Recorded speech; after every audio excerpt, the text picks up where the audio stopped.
At the will, reading, the sound that struck hardest wasn't the lawyer's voice. It was my parents laughing as they handed my sister a check worth more than most houses. Then a single dollar slid toward me, crisp and mocking. My father didn't blink when he said, "Go earn your own." My mother smirked, almost pleased with herself. Some kids just don't measure up. No one disagreed, not even my sister. I stayed silent, my hands still on the table, while the lawyer hesitated over a sealed letter. My grandfather left, only for me, pausing just long enough to make my mother's smile falter. I used to think silence was just something rooms had when people stepped out of them. Growing up, I learned it could sit beside you, even when the whole family was at the table, filling plates, pouring water, passing dishes over your hands as if you weren't there. At 8, I learned how invisibility worked. It wasn't that no one saw you, it was that they pretended not to. I remember one afternoon in late fall, the same kind of cold light that would later spill across that will reading table. My mother was arranging trophies on the living room shelf, polishing each brass plate with the sleeve of her sweater. All of them belonged to Liana debate medals, piano competition awards, a glass plaque with her name etched in sharp serif letters. My own project ribbon, a blue strip I earned at a county science fair, sat folded on the corner of a side table. No frame, no polish. By the end of the evening, it wasn't there anymore. My father always said things like, "Focus on real achievements," while tapping Liana's shoulder, telling her which internships she'd get, which schools would take her.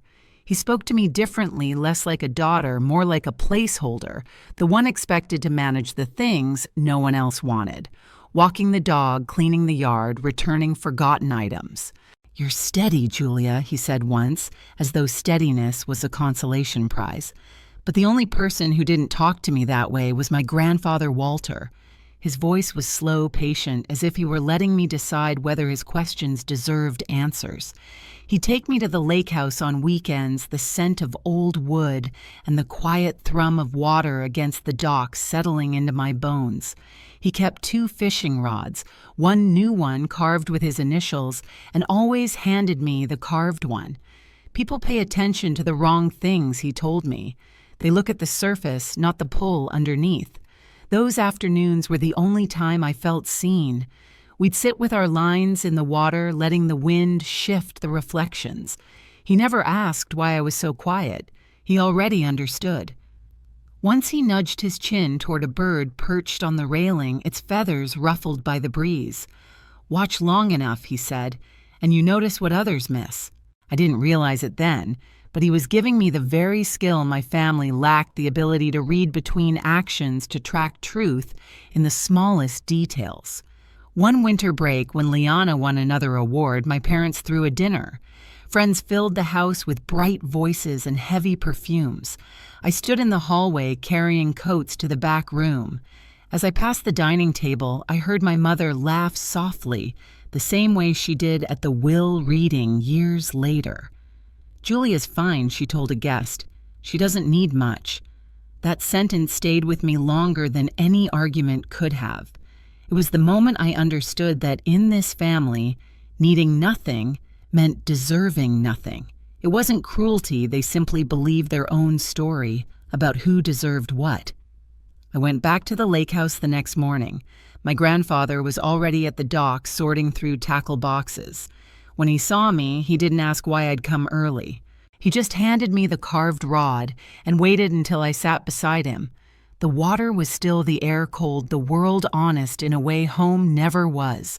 That was the day I learned my place in the Hartman family, and the day I realized I would eventually have to choose whether to stay in it.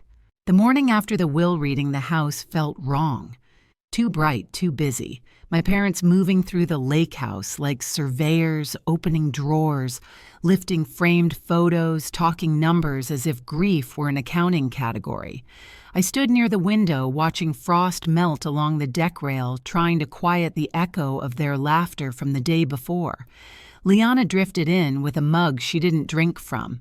She hovered beside me like she wanted to say something meaningful, but couldn't risk choosing the wrong words.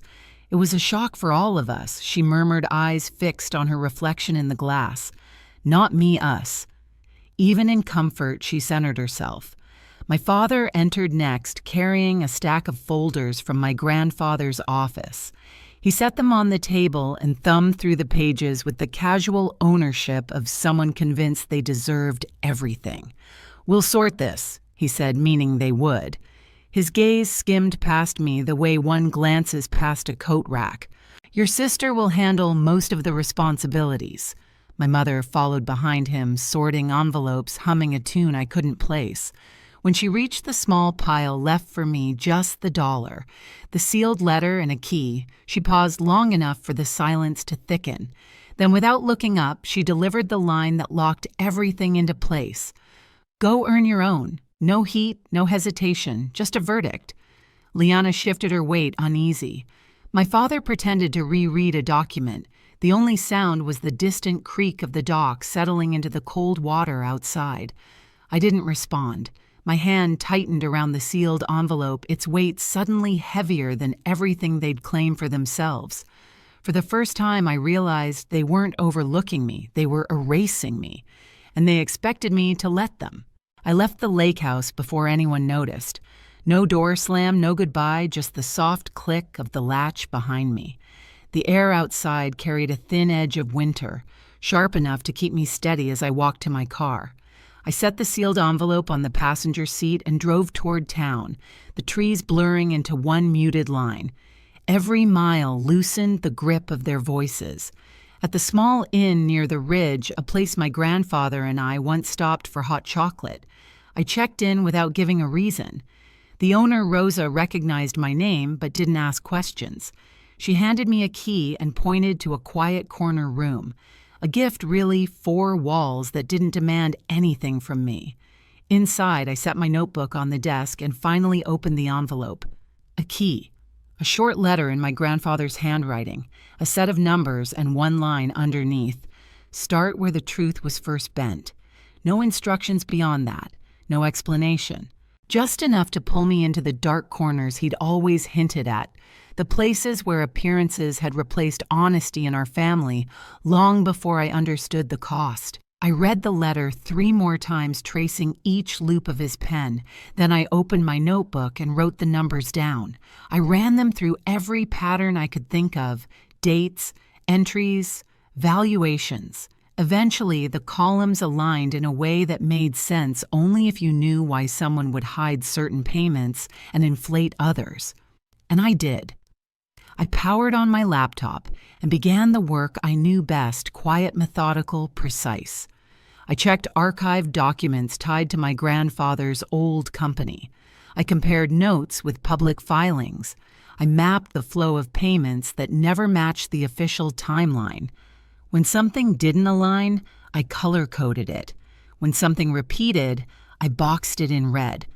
Hours passed like minutes. No fury, no tears. Just clarity.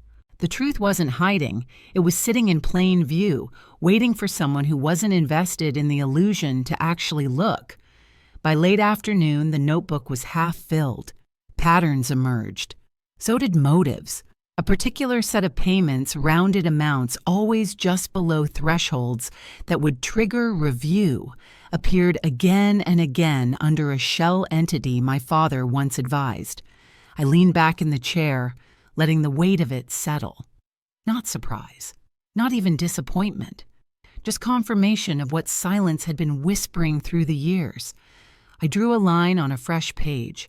Then I began assembling a timeline, dates, locations, signatures, inconsistencies, everything grounded in public record or the materials my grandfather had tucked away in his study. No accusations, no speculation, only facts arranged cleanly enough that they spoke without interpretation. I didn't need to fight them. The truth could do that on its own. When the sun dipped behind the hills, I took out the second item from the envelope, the key.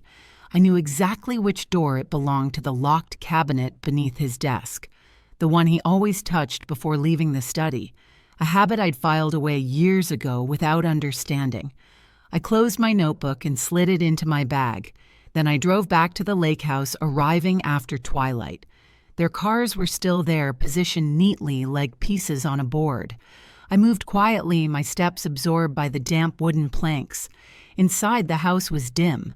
A few lights glowed in the hallway. Laughter drifted from the living room, thin, uneasy, forced. They were talking about investment projections. Even now, still hungry, I slipped into the study without being seen. The air inside was still holding the faint scent of old books and cedar. The desk lamp cast a soft circle of light around the locked cabinet. I knelt and fitted the key into the metal slot. It clicked open with a sound that felt final.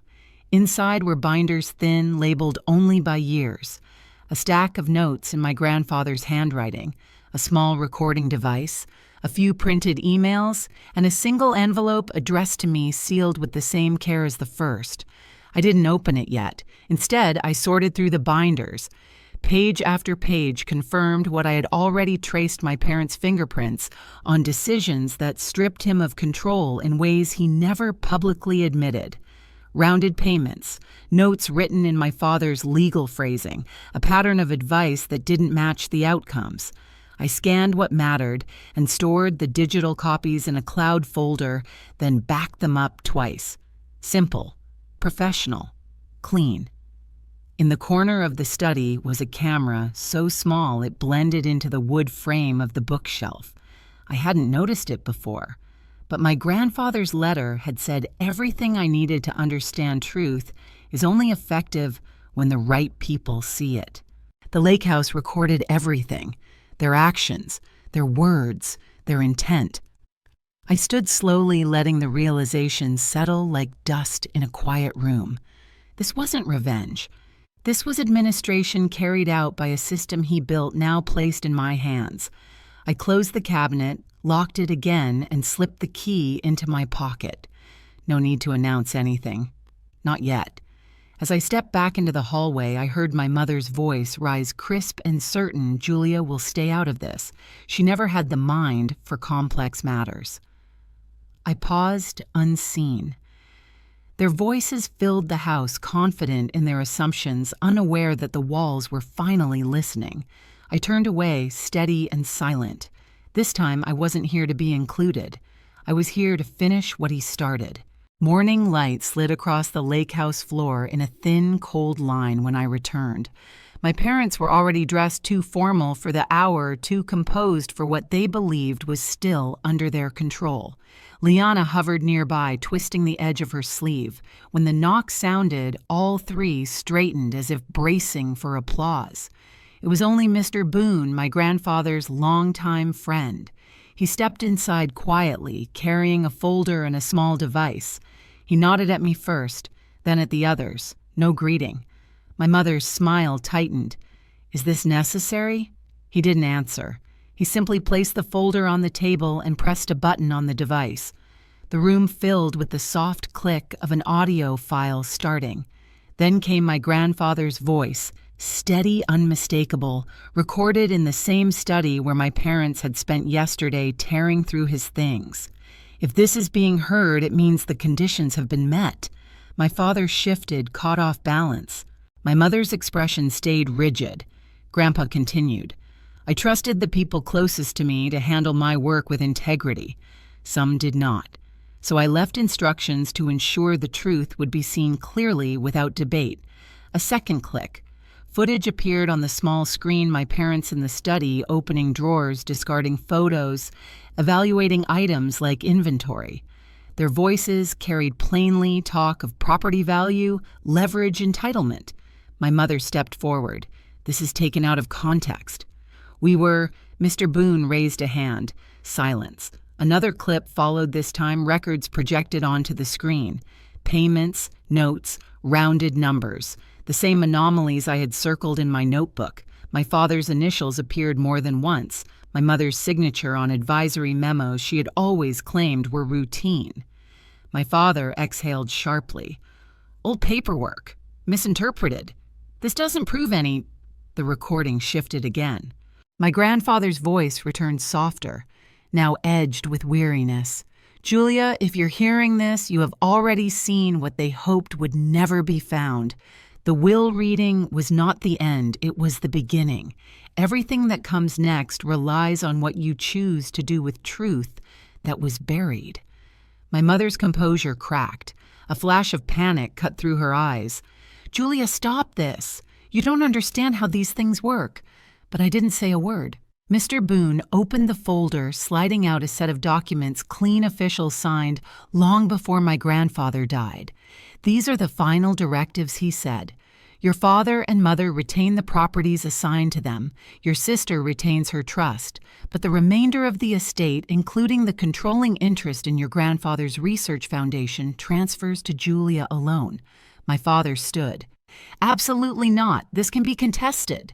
"It can," Boone said calmly. "But if contested, every asset defaults to the foundation in full."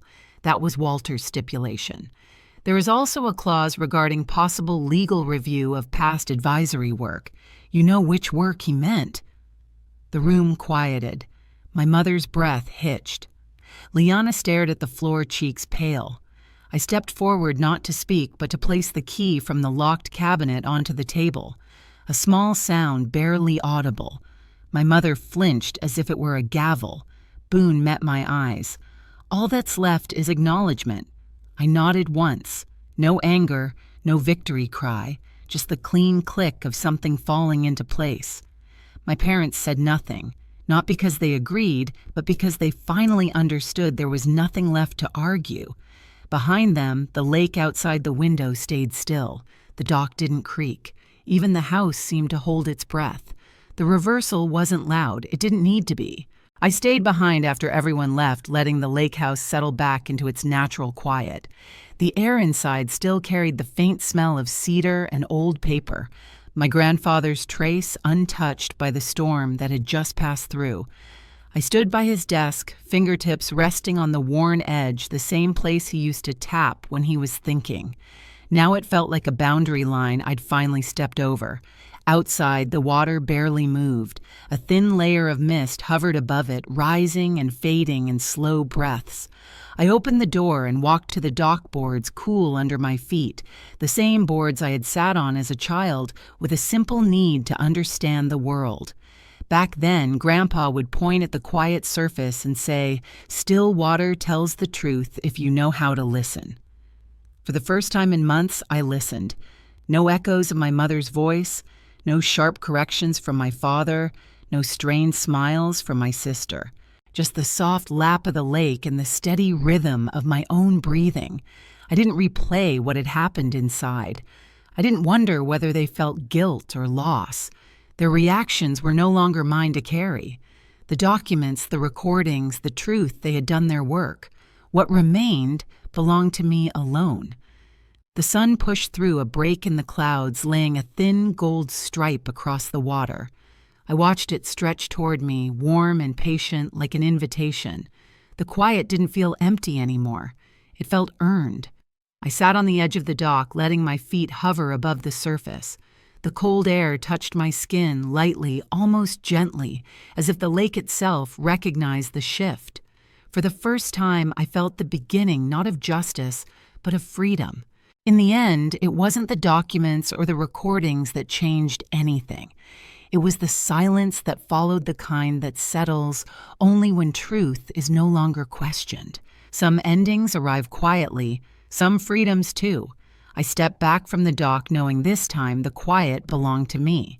If this story stayed with you, linger a moment, breathe, and stay close. More quiet truths wait for the ones who listen.